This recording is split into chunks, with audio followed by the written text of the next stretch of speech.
Hi, this is Lucy McCall of Afala Mesa Miracles. This is As Above, So Below, talking about the week of June 28th to July 5th, 2024, and just the astrology and then some herbal stuff. So, today, or this week, what we have is we've been in a bowl, well, kind of a basket with the south node holding it on the other end on the opposition of the north node, but we have a bowl basket that's been going on for several weeks. And so now it's going to be going into becoming more evened out. The planets are going to start moving all around the bowl, the inner planets, that is, the Sun, Mercury, and Mars, and those guys. So, and ladies. And so we're also, as that happens, we're going to start having oppositions, moving towards oppositions to the outer planets. And when we have oppositions to the outer planets, we start to have more retrograde motion. So right now we have Pluto is in retrograde, and that's been for a while. And we're going into having Mercury and, no, not Mercury, sorry. Saturn retrograde and Neptune retrograde is coming up this week, Saturn and Neptune retrograde. So we're just going to have a lot more oppositions, and we're going to have more retrograding, which I like it. It kind of makes the summer longer while the winter gets kind of squished together with not having the retrograde in a time where we might need to have a little get up and go. Right now we're going to have it all mellow, relatively mellow summer in that way. We have a other aspects this week. We have Mercury square Chiron and a Venus square Chiron. What did I hear recently that we were having some nice trines between Mercury and Venus and Chiron, and I was thinking they were going to have some good things happening with women's rights of for their healing, for their taking care of their bodies the way they think. There was something that happened in the law last month or something that did get better. But now with the squares there, it kind of like, oh, now what? What state is going to get all uptight and weird? Am I being judgmental? Just a wee bit, but anyway, I believe in body rights. I mean, whether it's a vaccination or other things, I just think that people need to make these choices, and hopefully they study it before they do what they do, and be ready for whatever consequences. But that is something I hope that we continue having, that we can have that come back. At the same time, we have a Venus trine Saturn, which is more likely to be just really good for women, getting to be more structured in their lives, just things coming together for them. But it's also good collectively for everyone to be doing their arts and having a lot of discipline around the creative energy that they're working on doing.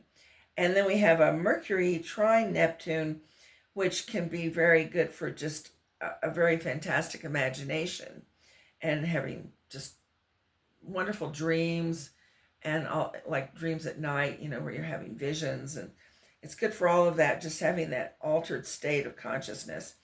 Meanwhile, Neptune and Saturn going retrograde. Neptune going retrograde, most of the time you can hardly notice Neptune's even doing anything. And then you look back and go, wow, that was something, and it tends to be rather major, even if at the time it seems kind of subtle. But Neptune retrograde is having an inner spiritual awakening, or maybe coming into some understanding about some addictions you might have, not just physical, emotional as well, and just trying to work on it. And then we have Saturn going retrograde, which is really good for just going over things, making sure everything is in good shape and very grounded. So, and then we have a Mercury sextile Uranus this week, very good for invention and new ideas. Um, we've got Mars sextiling Saturn, and Mars and Saturn together can be difficult, but with a sextile, that means it's generally going to have potential for creativity rather than being something destructive and hard, which Mars Saturn often is kind of warlike. So I'm just hoping that this means people are going to be negotiating better with all the political things going on. Mercury opposing Pluto is an interesting one. So that is probably going to bring out some more things that have been hidden in the politics in the world and our personal lives, things that have been hidden. Maybe even something in ourselves that has been hidden from ourselves gets revealed. We have to see it. It's usually not that much fun, but it has to be done for our own evolution and for our own honesty in the politics of the world. So that's going to be happening too. So that's mainly this week. Now we do have a new moon coming up this coming Friday, and that's a week from today. So that's on July 5th. And it's at 14 degrees Cancer. This is at the very end of the Ardra, or the Betelgeuse, the one that helps create monsoon. It is the monsoon point, also called Betelgeuse. I think I said that. But it's right on the edge, and it's going towards Purnavasu, which ends up being more of a one of wisdom, knowledge, and just being psychic and conscious, and it's a good time to study. So we're right on the edge there. And when you have something on the edge, they say that can be a little tough because you don't know if you're coming or going or not. But the idea of it still being an Ardra I like, because around here we want the rain. Now other places may not be enjoying that too much, as we all know. But for us, it might be pretty nice here in Taos. However, like, it can still bring flash floods, though. We'll see. So, yeah, that's mainly what's going on this week. And, also this week, there was a discussion on some farming groups recently about how people do the planetary alignments with planting. And I'll just tell you how I do it, and I'll tell you what I think about the other ways too. I think they're all good. Start with that. But how I do it is that usually, traditionally, anything after the starting on the new moon and around the new moon especially is a great time to plant the annuals. And the thing with the full moon is right around the full moon is a good time to plant the perennials and anything that is of the roots. So that's annuals of the roots, like beets or carrots and onions and stuff. But the also, you want to look at the element. The element, if it's fire and air, it tends to be what you don't really want to plant so much. Then you want to cultivate, you want to weed, you want to pull up things that you don't want to be there anymore, that kind of stuff. And when you have it in the nurturing signs of earth and water, you want to manure, you want to feed, you want to water, especially well, depending on your own water schedule, of course. But that, and you want to just you want to plant the seeds that are and roots that are that's a good time to plant. Just basically that. Now the other people, I'm not quite sure. I've always tried to look at the Farmer's Almanac, and I try to figure out where they're coming from, and I'm often not sure.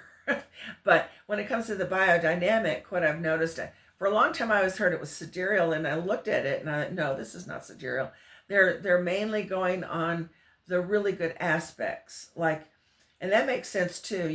If it's a really, really square day, that means you're probably not going to be in a great mood, and then you're going to affect those seeds. You're going to affect the energy because you're all grumpy, and the seeds go, oh, do I want to live on this planet? Anyway, there's that. And then A good day is a good day, and that means that you're in a pretty happy mood. You might be singing, which they always say seeds love singing. Um, so that's how you do that. And so with Vedic astrology, they're pretty much going on sidereal. They are definitely going on sidereal, but they also are going on the constellations that are nurturing, and not all of them are in that element of earth or air. Some are just very nurturing. So this week is one of my favorite weeks of the month to plant. And of course, it's after the full moon, so it's mainly the perennials. And what's so great about it is it goes from Aries to Cancer, and all the signs under Aries are very nurturing sidereally in India, as well as Taurus becomes that in both traditions. And then Gemini also has very nurturing type signs. So all of them are very, very good. The whole week is great for planting. And there was one other thing I wanted to say, if I could remember what it was. Oh well. Anyway, great week for planting, and I hope you enjoy that. Oh, I do want to say that at this point, at least in the mountains where we're living here, we have a short season anyway. Get it all in, and if you're worried about the planets or the whatever, or even that you're full of anxiety doing it because it's at the last minute, which I have a few of those too, most of us do, I think. I always hear people going, oh, I didn't get it in until whatever. But is try to just put your mind to a really positive state of mind, because those plants feel all of that. So that's what I want to just tell you about the astrology and how I look at it. I think all of the forms are good. Oh, and I should show you, this is my astrology book. I did a little sewing on that, and this is what I do weekly, is this little work, and I do it for the radio station, 93.5 FM, Taos, New Mexico, KNCE. You can find that on one of those apps that gets you to radio stations all over the world. So see how it is? I guess this one started the first of the year. Well, that's just notes, but anyway. So you just see I just do that every week. Okay, well, let's go talk about elder bush. Okay, here we are. This is Mrs. Elder Ma. And there's her flowers. She's already turning into little berries. You can see the little green berries, and here's the little flowers. And this is the European version. I think it's Elder Nigella, but it's supposed to be the one most edible, most to be counted upon for all the medicinal values. We do have one that lives in the mountains here, a red one. And I've just heard so many stories about it, but so far, when I've done anything with it, I'm still alive. Nothing bad happened. So I don't know what all that is, except for I know that elder in general has an interesting reputation.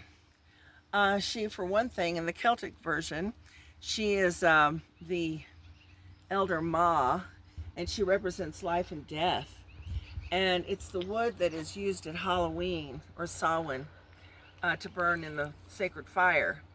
And apparently she is the one who may choose for you to live and die if you're taking it because you're not feeling well. Well, I've thought a lot about this. What does all that mean? And for one thing, the flower is diaphoretic. So that is given to a person who needs to sweat out a flu or something like that. Well, you don't just give diaphoretics to someone who's very scrawny, who it might even be starving. I mean, they won't be able to handle that. That might just be the end of it for them. And then the other thing with the berry is that, and this is something they talked a lot about during COVID, was that cytokine storm, where someone it's almost like an autoimmune reaction, something like it, but not precisely is what I'm told. But it's where the body is like overdoing itself in an immune way. And yet, for the last 30 years, I've been making a product. I call it Elder Immune, and it's elder, reishi, osha, and astragalus. That I thought those four, from everything I'd studied, was generally very, very fine for anyone with an autoimmune problem. So elder, just, it's used a lot. Like, people ended up using it during COVID. It turned out to be generally fine. I didn't hear one problem. A lot of children around here were using it. Parents were giving it to their kids that way, especially the ones who didn't want to do vaccination because of all the confusion around it. And that was a personal choice. It should always be. But I think that the elder just really, that's what it does, is it protects the cells of the body from receiving infection. So it's generally a protector. She's a protector. And also, to go back to herself with her flowers, the flowers also, you can make a very nice oil with it. Put it in the oil. You got to kind of push it down with a rock or something so fresh flowers don't float to the top of the oil, like maybe a sunflower, grapeseed oil, or olive or something.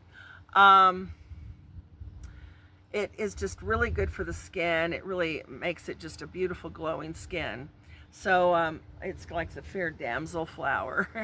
And also, the leaves and the twigs of this plant is used, and I put it in bone, nerve, muscle mixtures, mainly bones. It'll really help the bones rebuild, is just making the tea of the elder leaf and the elder stem. I also love it because it also tastes really good. Like a lot of the fruit flowers and leaves, but the leaves are very tasty. If you've had any blackberry or raspberry or mulberry or blueberry, they're all just nice tasting, and elder has that attribute too. So that's mainly what I know about her. She's just such a magical plant, and I feel very grateful. The reason she's growing so well here is I put her a long time ago, when she was very tiny, up against the compost pile, which of course holds water. And then I put her in a place that there was a hose leaking the first year, and I realized that was a good idea from now on, is to always have that hose leaking right here. But around here in Taos area and northern New Mexico and other arid places, you'd want to put her as close to the acequia or the rivers as you can. But if you happen to be in the desert, you might want to put her underneath the eaves, and put her in a place where there's a lot of compost right in the eaves, because again, it holds the water. So there you have it with her. She is our very special Samhain plant.